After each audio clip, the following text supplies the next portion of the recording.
When I left the RAF in 1945, end of 45, I went back to Rolls-Royce for my job back. And there was some nebulous prat sitting behind the desk there, and he said, "The war's over, you know." I said, "I know, you don't think I bought this bloody suit, do you?" Mine was called Hessian. They said it was the colour. It was Hessian. It was as rough as a bear's arse. Got arms on it like a Japanese kimono, very tight round the crotch. Meant you could fly in it, but by Christ, you don't walk far in it. I never used so much of that gelatin violet in my life. I had permanent purple knackers for 3 months till I gave it somebody else to have a go with it. He didn't exactly make me feel wanted. So I thought I will start a job of my own. During the war years, I flew a few aeroplanes. I was on the bomb disposal unit for a time. I had a pink ship once or twice on there. And I couldn't afford an aeroplane. The ones I flew belonged to the late King. I didn't give a shit if the Crouch shot holes in them. They weren't mine. Anyway, I thought I'll blow things up for a living. And I got a license to purchase high explosive. Transport it on the road, and store it under the wife's side of the bed.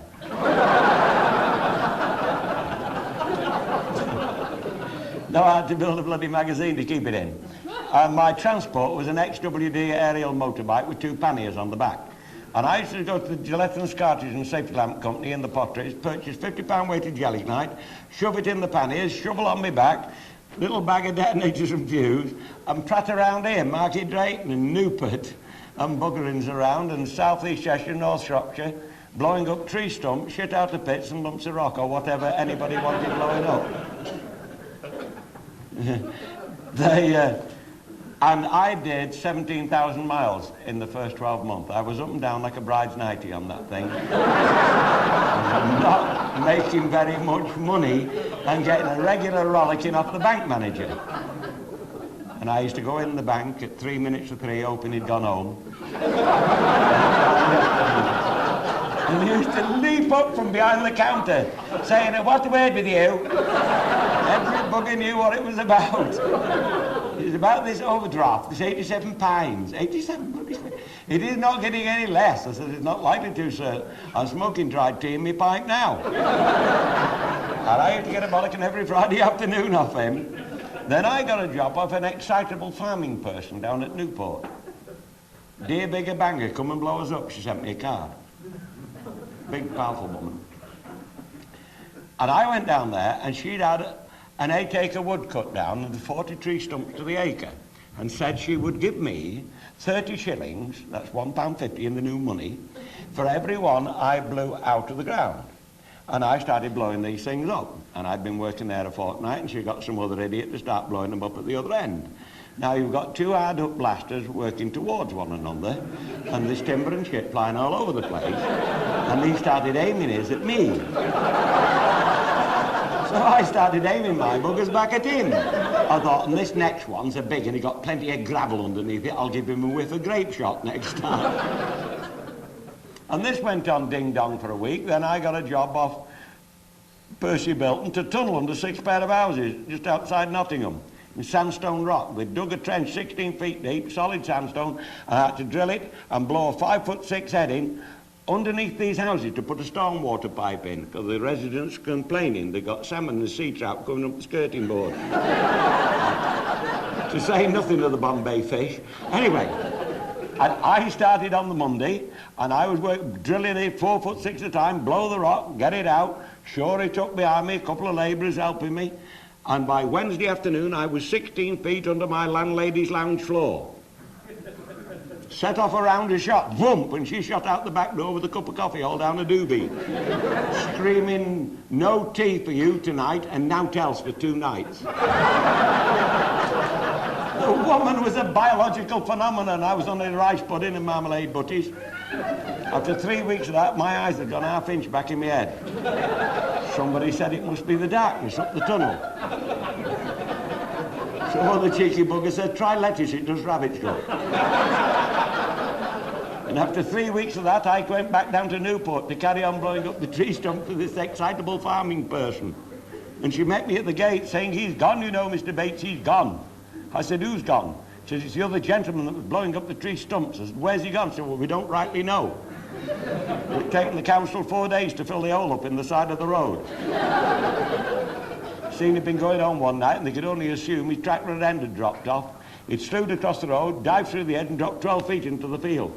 And the sudden stop of the van had caused a box of tools to slide along the floor and crush a box of the detonators, which come in packs of 100, and they had gone off. And caused what is known in the trade as sympathetic detonation. It isn't sympathetic to the poor sod that's driving the van. It means that anything explodable in the back of the van goes off with them. And the 50-pound weighted gelignite would have gone off as well. Because it was rumoured that someone found his ring piece 1,000 yards down the field with his shoelace threaded through it. Which led to more conjecture in the CID office at Stafford that his foot must have been under the seat when it went off.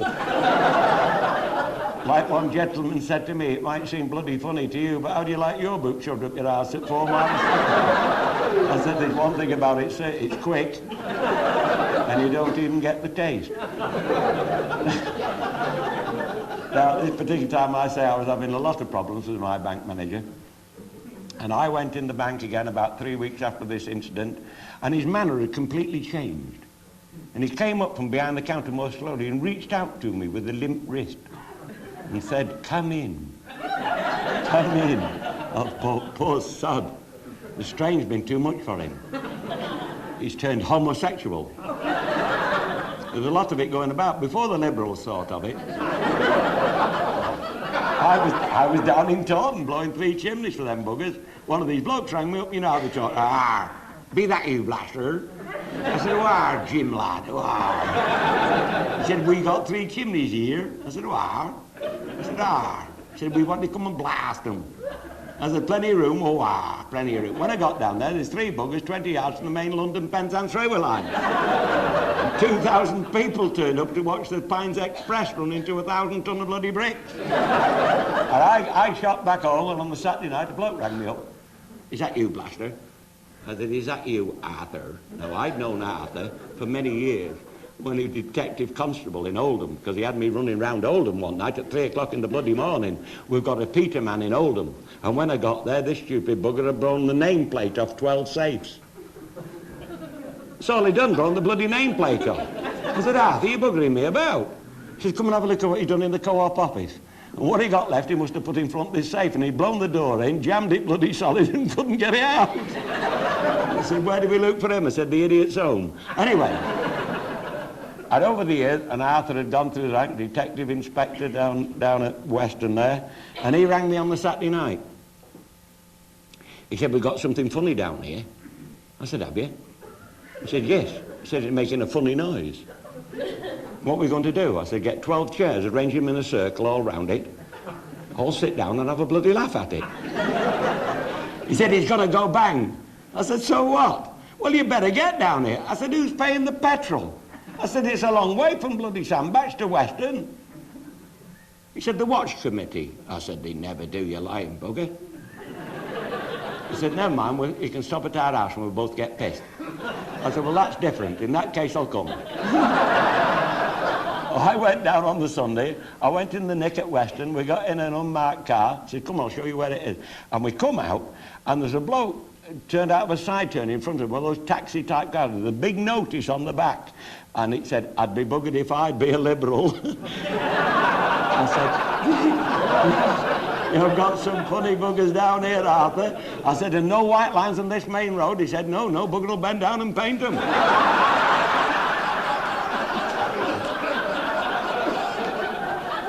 Anyway, sorry about that, I digress. Back on the story now, chaps. And then the manager said to me, we're back in the manager's office, he said to me, are we at the bank, you know the point, like, we at the bank, are going to loan you, and they point at you, but they look the other way. You notice that? The only bit of human feeling he'd got was in his glass eye. We, at the bank, are going to loan you a further 40 pounds. I said, are we? You see, they'd had one of their monthly high-level financial talks. And somebody said, "Do you hear about that poor bugger the other week? Blew himself to shit in that van, never to be seen again. He just left a nasty smell on the side of the road." And some other tool that was saying, "You always get somebody who can't mind his own bloody business," said, "Yes, and don't forget we've got one in our books with an 87 quid overdraft that does the same bloody job on a motorbike." And the winter's coming on. You can imagine me going down the road with 50-pound weighted yelling that in the panniers, hitting a patch of ice and going bottom over apex. Well, I sort of tipped then. I'm blowing a hole in the road what he couldn't flog for the 87 pounds what I owed him. So the idea was get the tool on 4 wheels, keep him alive till he's paid that bloody overdraft off.